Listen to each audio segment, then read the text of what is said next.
भैया अनुग्रह चाहिए, अनुग्रह चाहिए। मैं समझ नहीं पाया। मैं कहा प्रभु अनुग्रह देगा। एक लड़की कह रही थी भैया अनुग्रह चाहिए, अनुग्रह। मैं कहा प्रभु अनुग्रह देगा। प्रार्थना किया उसके लिए, प्रभु अनुग्रह दे। 1 महीने के बाद वो रोती हुई आई और कहने लगी कि भैया अनुग्रह चाहिए। मैंने कहा प्रभु देगा, मैं प्रार्थना कर रहा हूँ। वो लड़की जो थी वो जोर जोर से रोने लगी और कहने लगी कि भैया अनुग्रह की शादी होने वाली है। मैं समझ नहीं पाया वो किस अनुग्रह की बात कर रही थी। वो था अनुग्रह तिरकी। चलिए कोई मेरे लिए पढ़ दीजिए इफिसियोंस का 1 अध्याय और उसका 4 पद। Let us talk. जैसा उसने हमें जगत की उत्पत्ति से पहले उसने आप सामने आएंगी, आइए। क्या नाम है आपका? आराधना लगा माइक पर।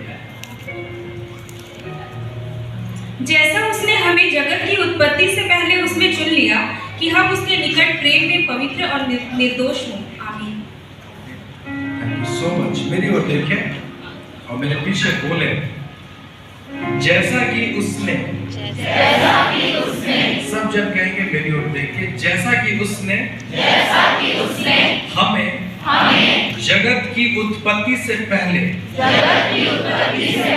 चुन लिया कि हम उसके निकट प्रेम में पवित्र और निर्दोष हों। ये मालूम किसकी बात हो रही है? किसकी बात हो रही है? किसके सामने आने की बात हो रही है? यीशु मसीह है। जो बातें हैं उसके सामने आने की वो है प्रेम। आप तब तक परमेश्वर की सेवा नहीं कर सकते जब तक आप उसके प्रेम की परिभाषा ना समझ लें। और आज मैं इसी प्रेम पे मैं बात करने जा रहा हूं और हो सकता है कि जितने भी बड़े लोग यहाँ पर हैं ये बातें आपको विचलित कर सकती है। बड़े लोग, जितने भी मम्मी लोग हैं, भाभी लोग हैं, भैया लोग हैं, हो सकता है कि आपने आज से पहले ऐसी चर्चा कभी नहीं सुनी होगी जिस चर्चा को मैं आज इस कार्यक्रम में करने जा रहा हूँ। आपने आज तक ऐसी बातें शायद ही कभी सुना होगा, लेकिन चूंकि ये बातें महत्वपूर्ण हैं, ये बातें मैं आज की शाम अपने जवानों के साथ बांट रहा हूँ। और ये इसलिए महत्वपूर्ण है क्योंकि मम्मी पापा आपको पता नहीं कि आपके बच्चे किस दौर से गुजर रहे हैं। मम्मी पापा आप नहीं समझ सकते, आप नहीं समझ सकते वो रात रात तक जगना, वो ब्रेकअप, वो पैचअप, वो ब्रेकअप, वो पैचअप, डीपी हटाओ, डीपी लगाओ, सीन हुआ कि नहीं हुआ, लाइक किया कि नहीं किया, स्टेटस सिर्फ एक क्षण के लिए। ये मम्मी पापा नहीं समझेंगे। आपको नहीं मालूम रात के 12 बजे के बाद आप सो जाते हैं, आपके बच्चों के जीवन में कितना डिप्रेशन है, कितनी चिंता है, ये मम्मी पापा आप कभी नहीं समझ सकते। मालूम क्यों? क्योंकि हमने अपने घर का माहौल कभी ऐसा बनाया ही नहीं कि आपकी बेटी आपको बता सके, 18 साल की बेटी आपको बता सके कि वो एक लड़के को पसंद करती है। ऐसा होता है क्या? कोई बताती है क्या घर में? 18 साल की लड़की कोई है जो अपने पापा को कहती पापा पापा आई लव रोहन? होता है ऐसा? और पापा बोलते हैं वाह बेटा, ऐसा है? आप जाके बोलेंगे ना पापा को, पापा देगा केक लगा देगा कि नहीं? घर पे हम बात नहीं करते। मालूम आज सबसे ज्यादा दिक्कत हमारी मंडली में, हमारे बच्चों के जीवन में जिस चीज की है वो है प्रेम। और मालूम जब तक इसकी चर्चा खुले तौर पे ना हो, मालूम कभी भी ये चीजें, जो बातें छिप कर होती हैं वो बातें गलत होती हैं। आज हम लोग खुल के उस विषय पे बात करेंगे। बहुत सारे बच्चे लोग आप सोच रहे होंगे कि क्या बातें होने वाली हैं। तो मेरा जो सब्जेक्ट है वो है लव एंड, बोलिए लव एंड बेनीहीन का नाम सुना आपने? बेनीहीन परमेश्वर के एक बहुत अच्छे सेवक है। जब वो अमेरिका में एक जगह पे गए, कैलिफोर्निया में, और उन्होंने जवानों की एक सभा में जवानों से पूछा कि which subject you want me to teach। उन्होंने पूछा कि कौन सा विषय आप चाहते हैं कि मैं आप लोगों के साथ बांटूं। तो पता है जवानों ने क्या कहा? सेक्स। भारत में हम लोग नहीं बोल पाते, वी आर इंडियंस, हमें शर्म आती है और शर्म आना चाहिए। लेकिन मालूम ये जमाना अब इस शब्द से अब भीगा नहीं है। ये बातें अब हर किसी के जीवन से है और चूंकि जानकारी नहीं है इसलिए बहुत सारी गलतियां होती हैं। आप मानते इस चीज को? गलतियां होती हैं और ये कोई बुराई नहीं है इसमें कि गलतियां होती हैं। गलतियां होनी अच्छी बात है, गलतियां होनी अच्छी बात है, लेकिन आज मैं आपको सिखाऊंगा कि गलतियों के बाद भी कौन सी चीज जरूरी है, उस पर आज हम लोग चर्चा करेंगे। मालूम ये बड़ा महत्वपूर्ण है कि आज हम लोग इस विषय पे चर्चा करें। बहुत सारे बच्चे बोलते हैं कि भैया इट्स वेरी नेचुरल। क्या बोलते हैं? It's very natural. जैसे कि लड़कियां 10 साल के बाद से उनका पीरियड्स शुरू होता है, उनके शरीर में हार्मोनल चेंजेस आते हैं, उसके बाद ये आकर्षण की बातें आने लगती हैं। 11 साल की लड़कियां, 12 साल की लड़कियां एक दूसरे लड़के को देख के वो आकर्षित होती हैं। और लड़के भी जब 12-13 साल के होते हैं, जब उसका स्पर्म जनरेट होना शुरू होता है, तो उसके बाद उनकी भी लालसाएं होने लगती है विपरीत लिंग के बारे में। और ये बहुत कॉमन है। एक बच्चे से मैं मिला, वो कहने लगा भैया इट्स वेरी नेचुरल। अब जरा इसको सोचिएगा कि परमेश्वर ने जिसने ये सेक्स बनाया है, अब जरा सोचिए बिब्लिकल, परमेश्वर ने जिसने ये सेक्स बनाया है, ये सिर्फ इंसानों को तो नहीं दिया। सिर्फ इंसान के पास है क्या ये? नहीं, कुत्ते भी करते हैं, घोड़े भी करते हैं और दूसरे प्राकृतिक जानवर भी करते हैं। अब जरा इसको समझने की कोशिश करिएगा कि यदि ये परमेश्वर ने दिया है, तो फिर जानवर और इंसान की जरा तुलना करिएगा, तो आपको पता चलेगा कि जानवरों का एक फिक्स टाइम है, isn't it? जानवरों का एक समय, वो हमेशा ऐसा कुतिया होता है। कैसा कुत्ता ऐसा होता है, घोड़ा एकदम देखा घोड़ी का। लेकिन लड़के शरीफ नहीं समझिएगा इनको। कई बार बहुत सारी संघर्ष यहाँ दिमाग में चल रहा होता है, लेकिन वो कई बार वो आपके आंखों के साथ कई बार हो जाता है। और चूंकि जानकारी नहीं है कि कैसे कंट्रोल करना है, ये नेचुरल है, लेकिन मालूम ये चीजें आपको कंट्रोल करनी है। मैंने एक सवाल परमेश्वर से पूछा कि परमेश्वर, जब मैं इसकी तैयारी कर रहा था, मैंने इसको परमेश्वर से पूछा कि परमेश्वर यदि ये चीजें गलत ही हैं, अगर 12-13 साल के लड़के अगर सेक्स के बारे में सोच रहे हैं, यौन के बारे में सोच रहे हैं, एक लड़की के साथ सोने के बारे में सोच रहे हैं, तो परमेश्वर इतनी बड़ी गलती आपसे कैसे हो गई कि आपने इन सारी चीजों की भावना 12-13 साल में डाल दी? ये भी तो एक सवाल है ना? अगर आपने इसको 25 साल के लिए रखा, अगर आपने इसको शादी की उम्र के लिए रखा है, तो फिर ये 12-13 साल से फिर क्यों ये भावनाएं विकसित हो रही है? आपने क्यों नहीं इसको 25 साल की उम्र में किया? आपने क्यों नहीं इसको 30 साल की उम्र में किया? और मालूम परमेश्वर ने क्या जवाब दिया? मालूम परमेश्वर ने क्या जवाब दिया? परमेश्वर ने जवाब दिया क्योंकि वो चाहता है कि हम 13 साल की उम्र से लड़ना सीख जाएं। He wants us to overcome in this. वो चाहता है बच्चों कि हम लड़ना सीख जाएं। मालूम जरा सोचिएगा, एक लड़का है और एक दूसरा लड़का है। एक लड़का 15 साल तक उसी कुर्सी में बैठा है। इस कुर्सी में एक लड़का 15 साल तक, देखना सोचना, 15 साल तक इसी कुर्सी में बैठा है, और दूसरा एक लड़का है वो अखाड़े में उतर के फाइटिंग करता है। 15 साल जो लड़का फाइटिंग कर रहा है, वो लगातार हार रहा है, लगातार हार रहा है। वो कई बार कोशिश कर रहा है लेकिन हार रहा है। और दूसरा लड़का चेयर पे बैठ के चिप्स खा रहा है, कुरकुरे खा रहा है, वो चाय पी रहा है, सब कुछ कर रहा है और उस लड़के को देख रहा है। और ये लड़का जो फाइटिंग बॉक्स को रहा है, ये हार रहा है लगातार। कितने साल तक? 15 साल तक। आप बताइए जवाब। 15 साल के बाद ये लड़का जो 15 साल हारा है, और वो लड़का जो कुर्सी पे बैठ के कभी लड़ा ही नहीं, आप बताइए इसमें से ज्यादा मजबूत कौन है? ये जीता नहीं है कभी 15 साल में, फिर भी कौन ज्यादा मजबूत है? ये वो लड़का जो लगातार प्रयास तो किया है। आप सेक्सुअल डिजायर में गिरते हैं, दैट इज नॉट इंपॉर्टेंट, लेकिन आप उससे उठते हैं कि नहीं, ये इंपॉर्टेंट। इट्स वेरी कॉमन, लड़कियों ये बहुत साधारण है इसमें गिरना, लेकिन परमेश्वर चाहता है कि तुम लड़ना सीख जाओ। और मालूम आज मम्मी पापा आपको अफसोस होगा कि हमने बचपन से अपने बच्चों को हमेशा कमजोर बनाया है साइकोलॉजिकल तौर पे। आपने देखा होगा ना मम्मी पापा को, जितने भी लोग अनमैरिड हैं, आप इसको कोशिश करिएगा। आपने देखा ना कि जब बच्चे छोटे होते हैं, जब वो चलते हैं वो गिरते हैं, मालूम मम्मी पापा क्या करते हैं? मम्मी पापा कहते हैं कि अरे बेटा इस जमीन को पीटी करेंगे। आपने देखा है ना, छोटी चीज है, लेकिन देखो साइकोलॉजी में आपको बता रहा हूं कि जब बच्चा जमीन पे चलते चलते गिरता है, तो मालूम उसकी मम्मी जमीन को मारती है और कहती कि नहीं ये खराब है। आप मालूम इनडायरेक्टली अपने बच्चे को क्या सिखा रहे हैं कि बेटा गलती तुम्हारी कभी हो ही नहीं सकती। हमेशा दूसरों को ब्लेम करो। और ना जाने कितने कितने माँ बाप अपने बच्चों को कमजोर बना रहे हैं। आपको लग रहा है कि आप उसकी चिंता कर रहे हैं, हमेशा आपका बच्चा, आपका लल्ला थोड़ा सा जिद करता है, ये करता है, वो करता है, और आप सब चीजें उसको दे देते हैं। आपको मालूम नहीं आप अपने बच्चों को कितना कमजोर बना रहे हैं। मैंने इस बात को सीतापुर में भी कहा था कि गांव के बच्चे जल्दी प्रौढ़ हो जाते हैं। प्रौढ़ का मतलब बड़े हो जाते हैं।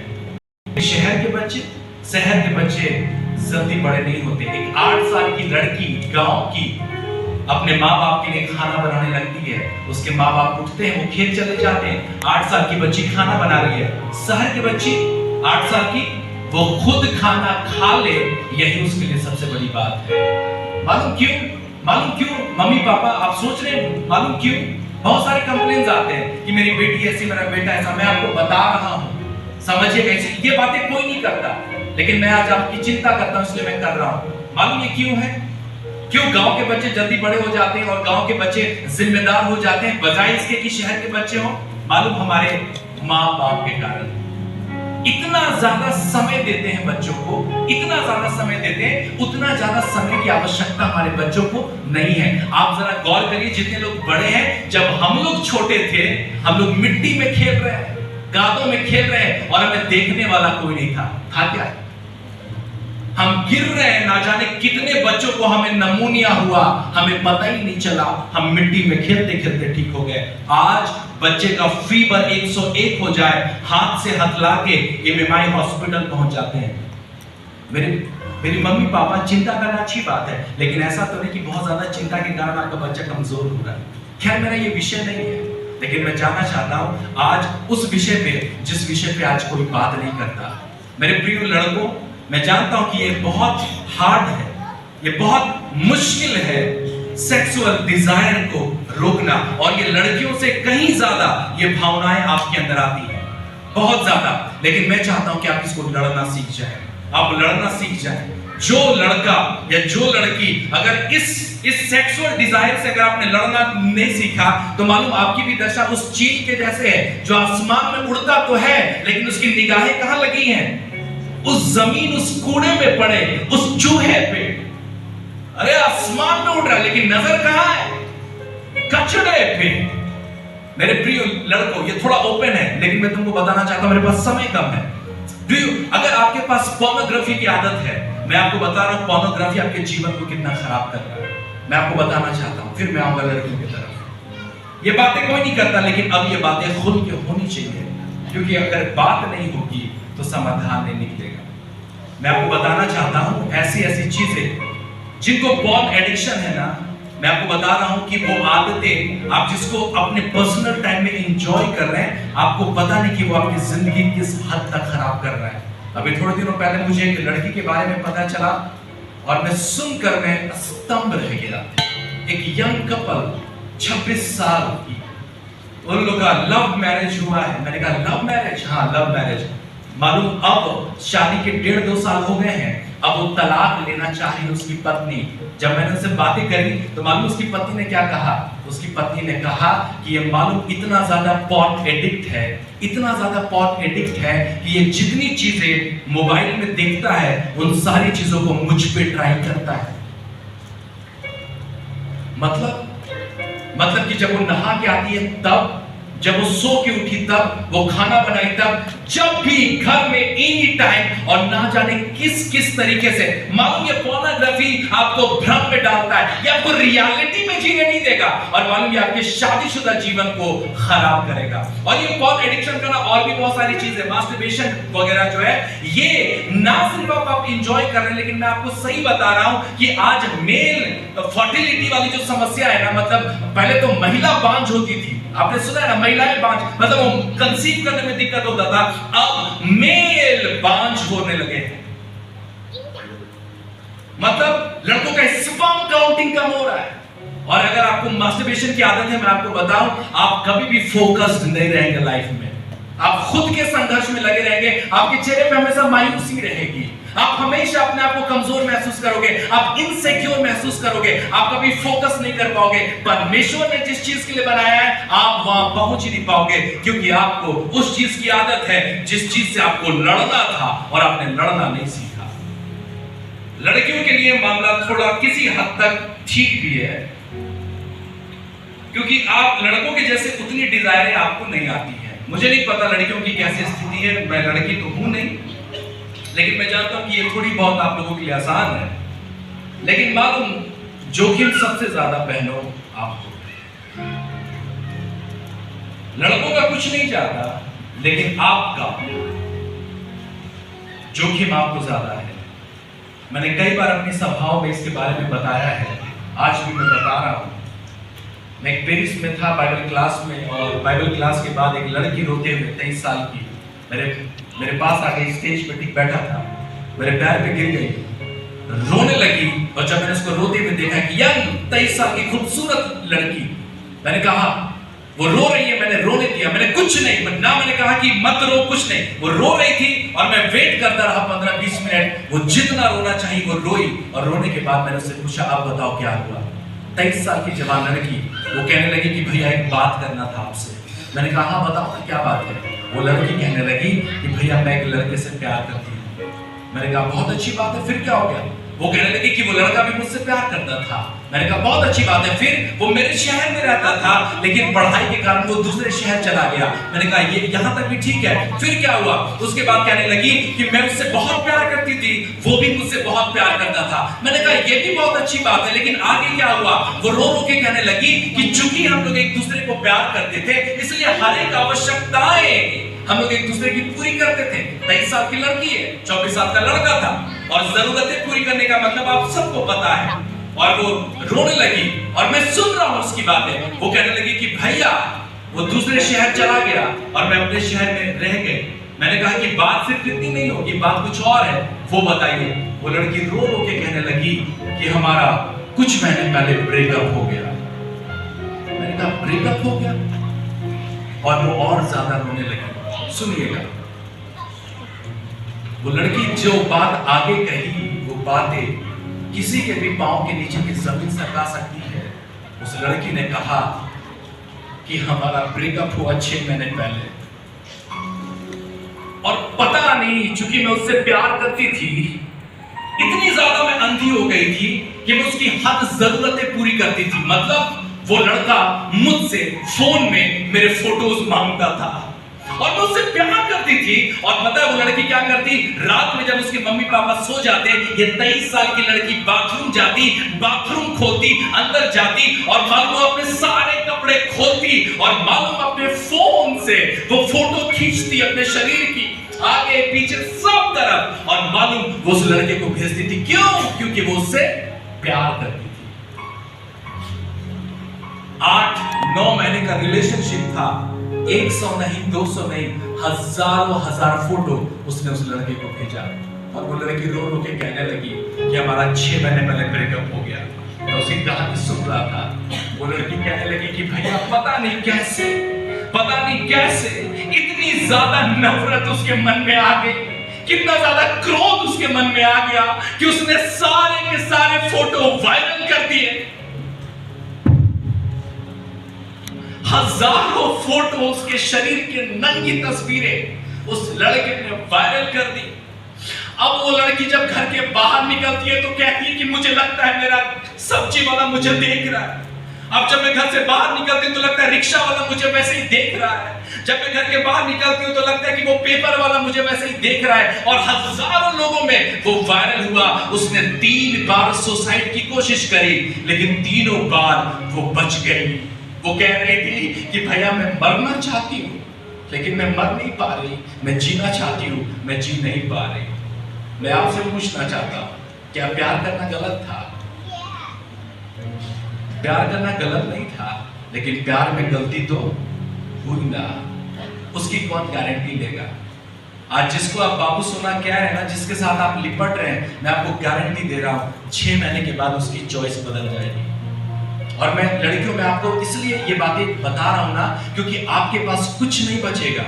यदि आपने एक बार अपनी वर्जिनिटी लूज करी, इसका मतलब कि आपने अपनी असल पहचान खो दी है। अब आपके पास कुछ नहीं है। पता है, मैं बहुत सारी लड़कियों से मैं मिला हूं और मैं जानता हूं मालूम वो क्या कहती है। और बहुत सारे लोग जो बैंगलोर में जो प्रोस्टिट्यूशन में थी अब प्रभु में आ गई हैं, मालूम वो क्या कहती है? वो कहती है कि मालूम हम कितना भी मेकअप लगा ले, हम कितना भी अच्छा सुनने बनने का कोशिश कर ले, मालूम हम अंदर से खोखले हैं।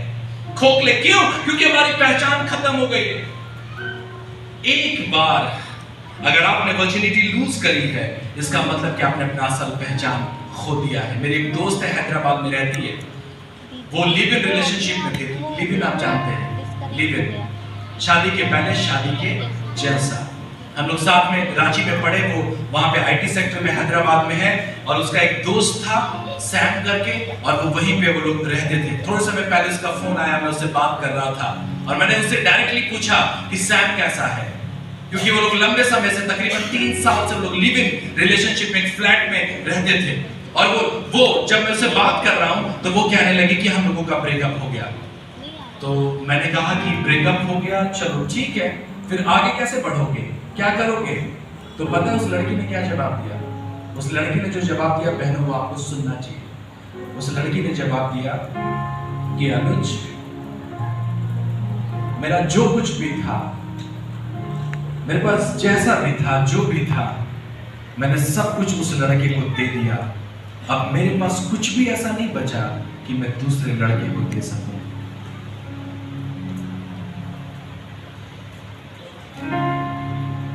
शुरुआत जब हुई थी उनके रहने की, एक फ्लैट में 2 कमरे थे, दोनों दोस्त थे, अलग अलग कमरा। इसी बात पे सहमति हुई थी कि हम अलग अलग रहेंगे। उसके बाद जब कुछ महीने बीते तो लोगों ने कहा कि हम क्यों 2 कमरों में रहते हैं, एक ही कमरे में रहेंगे। शर्त इतनी थी कि मैट्रेस 2 होंगे अलग अलग, एक दूसरे मैट्रेस पे सोएंगे, एक दूसरे गद्दे पे, एक दूसरे गद्दे पे। कुछ महीने और बीते, उनको लगने लगा कि हम इतनी दूर क्यों सो रहे हैं, दोस्ती तो है, साथ में सो लेते हैं। दोनों साथ में सोने लगे, लेकिन बीच में तकिया हुआ करता था क्योंकि दोस्ती थी। कुछ महीने और बीते, वो बीच का तकिया भी हट गया। इसके बाद जब बीच का जब तकिया हटा, उसके बाद उनको खुद नहीं पता चला कि कब वो सेक्सुअली इंटीमेट हो गए, और उसके बाद उन लोगों का लिव इन रिलेशनशिप चालू होने लगा। मेरे प्रियो, आज आप जिसको एंजॉय कर रहे हैं, परमेश्वर चाहता है कि आप उससे ओवरकम हो।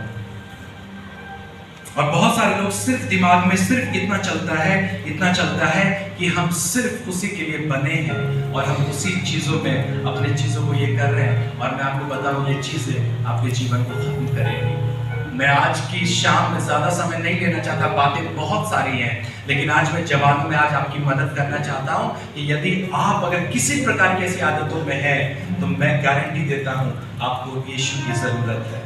कोई बात नहीं कि आपने कोशिश करते हुए आपने कितनी बार हार मानी है, आप कितने बार असफल हुए हैं, लेकिन कोई बात नहीं, फिर से नए तौर पे खड़ा होना है। और मालूम हमें जीतना है, हमें जीतना है, हमें इस डिजायर पे जीतना है। मालूम हर वो चीज आप अपने जीवन से दूर करने की कोशिश करिए जब आप अकेले होते हैं। जब मैं बैंगलोर में था, जब मैं बाइबल कॉलेज में था, एक महाराष्ट्र का मेरा दोस्त था, वो बाथरूम जाता था, नल चलाता था, शावर चलती थी, दरवाजा खुला होता था, और वो वहां पे बैठ के रो रहा होता था। और हम लोग जाते थे उसके पास और कहते थे, क्यों रो रहे हो? मालूम 8 महीने लगातार हमने सिर्फ उसको देखा कि बाथरूम का गेट खुला है, शावर चल रहा है, पानी आ रही है, और वो उसके नीचे में बैठकर वो रोए जा रहा है। और जब मैंने उससे बात करी तो मालूम उसने क्या कहा? उसने कहा कि मुझे बहुत बुरी हस्त मैथुन की आदत थी, और मैं संघर्ष कर रहा हूं अपने शरीर से, मैं लड़ रहा हूं अपने शरीर से। 8 महीने लगे उसको। मालूम जब वो अकेला होता था, अपने हर अकेलेपन को उसने अपने घर के दरवाजे को हटा दिया ताकि वो अपने आप को सेपरेट ना कर सके। उसने अपना इंटरनेट कनेक्शन हटवा दिया ताकि किसी प्रकार की डिजायर ना आए। मेरे प्रियो, आज की शाम सवाल ये है कि यदि ये समस्या है तो उससे निकलने का प्रयास क्या हो रहा है? और मैं आपको सही बता रहा हूं, एक सच्चा प्रेम आपको हमेशा आगे बढ़ने में मदद करता है, ना कि वो आपको रोक कर रखता है। और आज ना जाने कितना ऐसा प्यार है जो आपको मालूम, आपको इतना ज्यादा सीमित कर दिया है कि आपका रिजल्ट खराब हो रहा है, आपके रिलेशनशिप आपके मम्मी पापा से खराब हो रहे हैं। ये अब वो तो छोड़ो, मालूम चर्च को जरूरत है जवानों की, लेकिन आप अपने निजी मामले से निकलोगे तब तो करोगे। समझ रहे हो आप? आप वहां से निकलोगे तब तो करोगे परमेश्वर के लिए। और परमेश्वर ना जाने कितने समय से वो अपनी बाहों को खोलकर कह रहा है कि मैं ऐसे लड़कों को चाह रहा हूं, ऐसी लड़कियों को चाह रहा हूं जो पवित्रता से मेरे निकट आ सके। एक सच्चा प्रेम हमेशा सफलता की ओर आगे जाता है और मालूम वो सही समय का इंतजार करता है, सही समय का। मेरे प्रियो, अगर आप चाहते हैं कि आपकी शादी आशीषित हो, मैं चाहता हूं कि आप अपनी हर गलत चीजों को आप ना कहना सीखें। और खासकर बहन लोग, मैं आप लोगों से कहना चाहता हूं, आप ना बोलना सीखें, आप ना बोलना सीखें।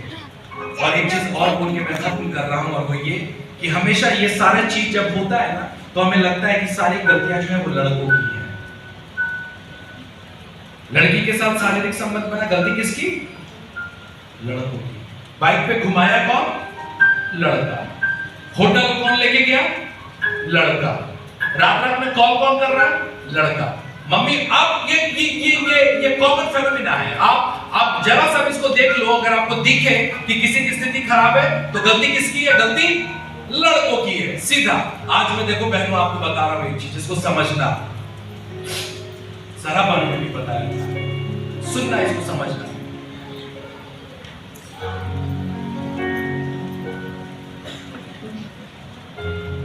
लड़के ने फोन नंबर मांगा, आपने दे दिया। लड़के ने वीडियो कॉल करना चाहा, आपने वीडियो कॉल उठा लिया। लड़के ने आपको बात बुलाना चाहा, आप हंसते हंसते चली गई। वो आपके बाहों में बैठ गया, आपके गोद में, और वो आपके बाल से खेलने लगा, आपने मान लिया। वो आपको पिज्जा खिलाने के लिए ले जाना चाहा, आपने मान ली उसकी बात। वो सिनेमा दिखाने ले गया, आपने उसकी बातें मान ली। यहां तक कुछ दिन और मोहब्बत बढ़ी और उसने कहा कि चलो एक दिन ओयो चलते हैं। OYO, no problem. आपने शुरू में थोड़ा मना किया, लेकिन उसके बाद आप फिर मान गई। सब कुछ हुआ, लड़की प्रेग्नेंट हो गई, और ये बात सबको नहीं मालूम चल रही थी, लेकिन अब ये सब बात सबको मालूम चल गई। गलती किसकी है? लड़कों की। ऐसा मम्मी पापा को भी लगा। सुनो बहनों, समझना इस बात। जब लड़के ने फोन नंबर मांगा तो क्या उसके हाथ में पिस्तौल था? जब उसने वीडियो कॉल करना चाहा तो क्या वो 10 गुंडे लेकर आया था और बोला कि अर्पणा, अगर तुम फोन नहीं उठाओगी तो ये सारे 10 गुंडे तुमको मारेंगे? जब उसने आपको होटल ले जाने की बात करी तो क्या उसके हाथ में तलवार था? क्या उसने कुछ भी जबरन किया आपके साथ? बहनों, जरा सोचो और समझो, जब आप कमजोर होगी, हर कोई आपका फायदा उठाएगा।